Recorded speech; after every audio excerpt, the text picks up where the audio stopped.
Hi guys, welcome back to my channel. It's Rose here. As you can see, I have been busy. You can see that by the state of my desk.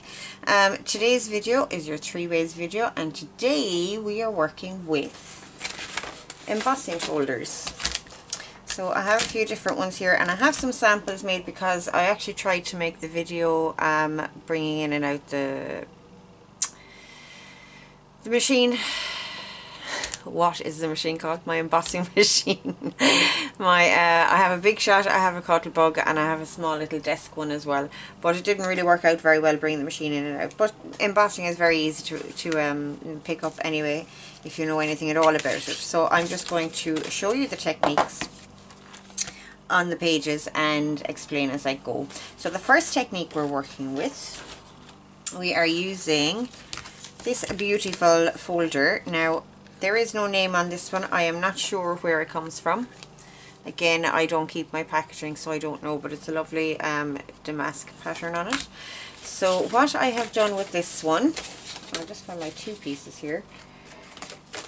We have done some partial embossing on these, and for the first one I made a frame on the page.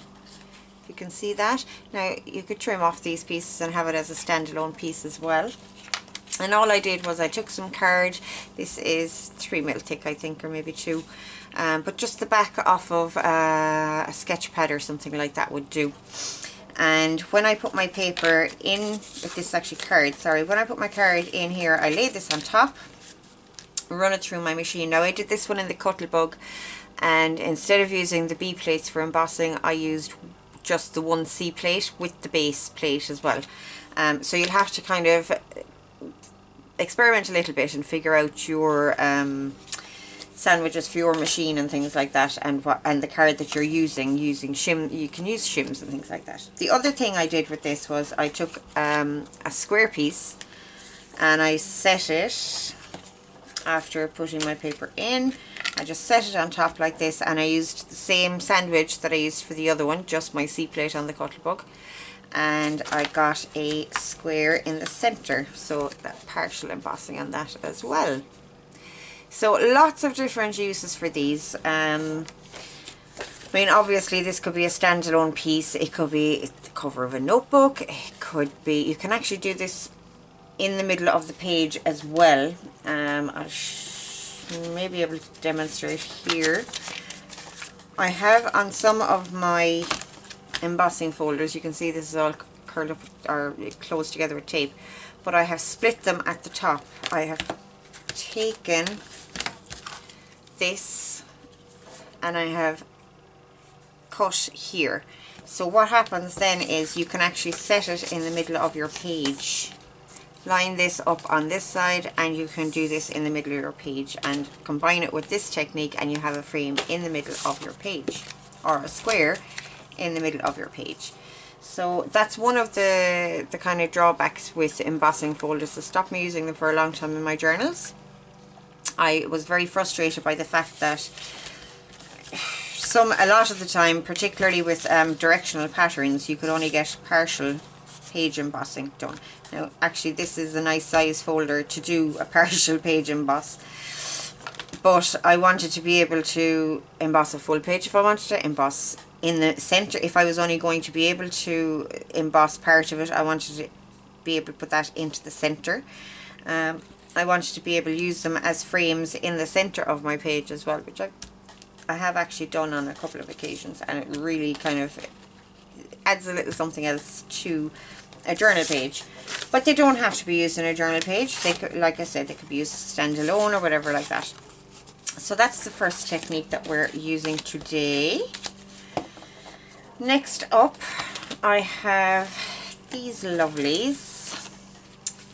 Now these look like they are going to be all different techniques, but they're actually the same technique, I suppose, just done in slightly different ways. So these 2 are embossed, these 2 are inked. So all I did, and I'll just find the right embossing folders. So this one is the Tim Holtz Alterations. I don't actually know what one it is. says China, so maybe that's the name of the pattern. I'm not 100% sure. But it's a Tim Holtz Sizzix Alterations folder anyway. So for this one, if you can see this, the raised part of the pattern stayed white and the background of the pattern is embossed with lovely gold glitter. So all I did was, and this is a pro tip because not everybody shows this part,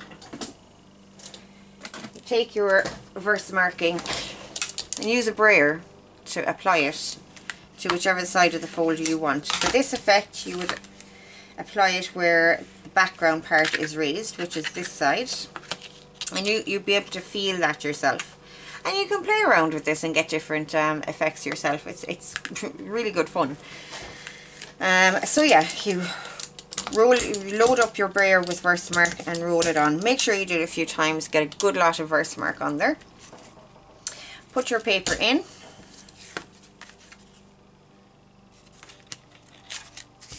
That fits in there. Close it up, run it through, put on your embossing powder and heat set it. And that's what you get. Okay, so that's that part of that technique. Now, as you can see, I have the same thing done here, just with ink.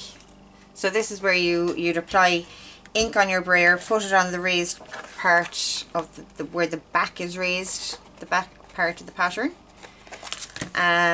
Put in your paper and close it up and you get inked background. Now you can see that this is a little bit splotchy. I left it like that on purpose just to show you that that does happen.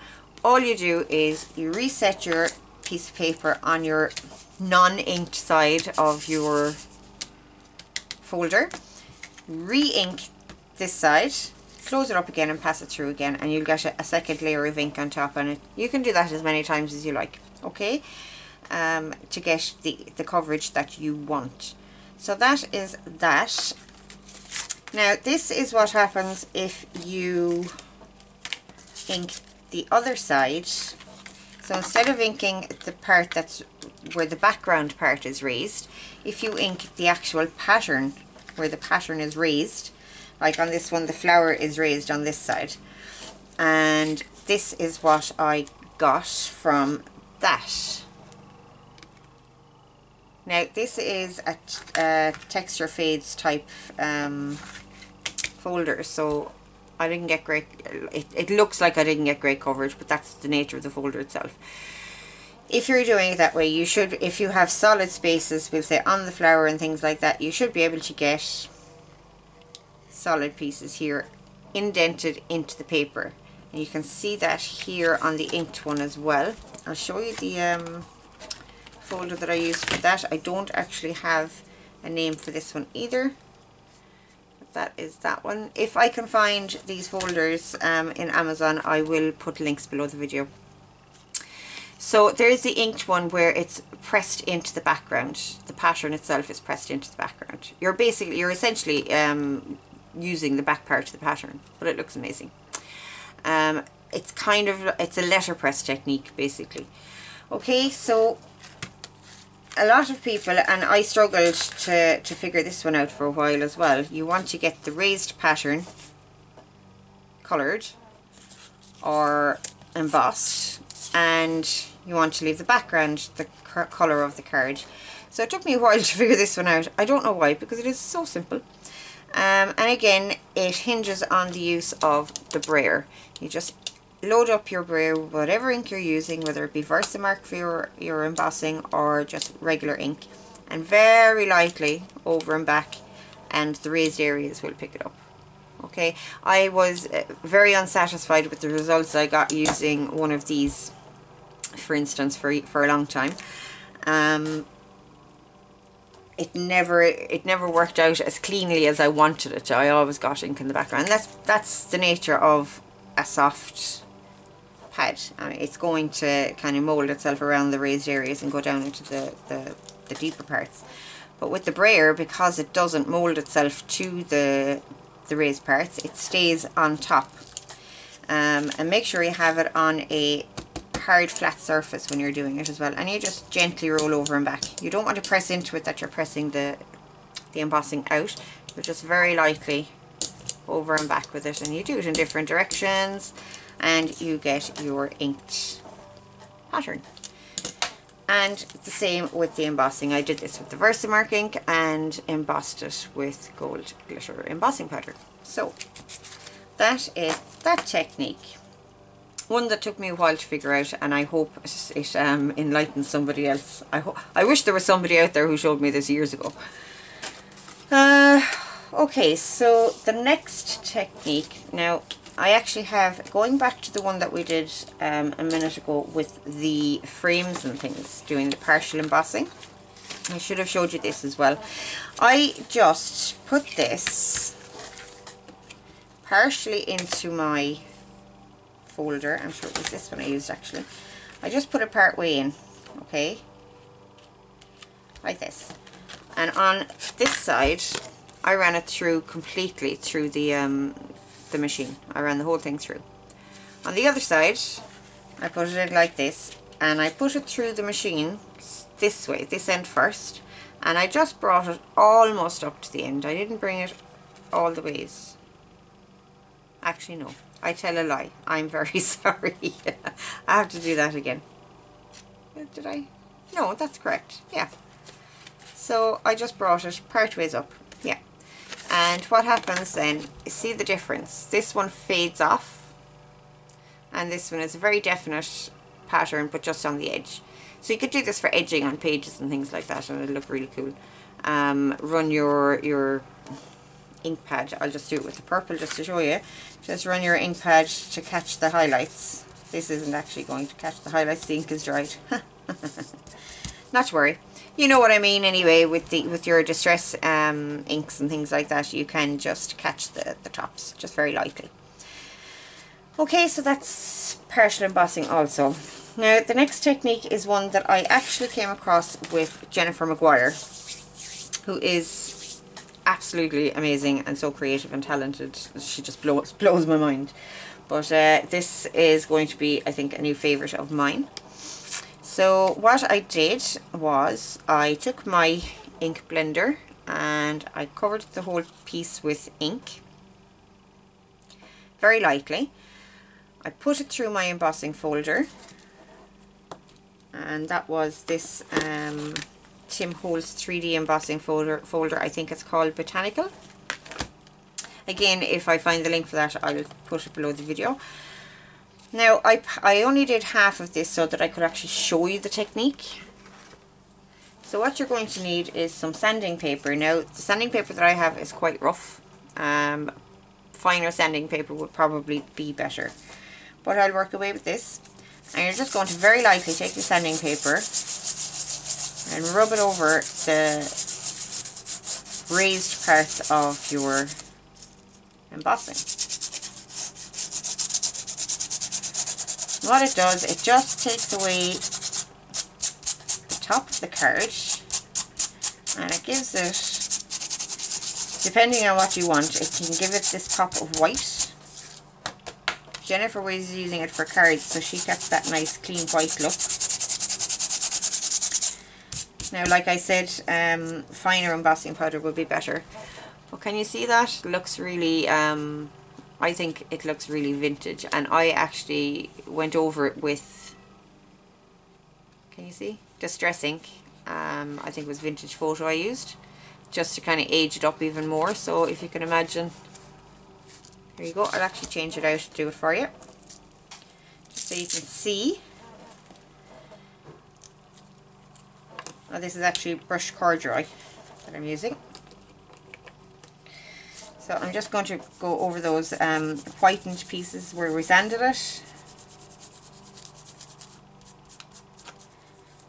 with my distress ink, and it gives a really nice kind of vintage grunged effect. And like I said, I think this is going to be my new favourite technique. I love it. Purple wouldn't be a colour I would normally use, but it was a good colour to show you the technique. So there you have it, 3 techniques to use embossing folders in your journals. Now all of these techniques lend themselves to doing ephemera, doing actual pages, lots of different things, covers, the whole lot. So I haven't kind of specified any particular area. Just the techniques themselves are what I wanted to kind of showcase. So I hope you guys have fun with them. I hope that they have inspired you in some way, and I hope that you really enjoy using them. So that's it for me today. Thank you all for watching, and I will see you guys very soon. Bye!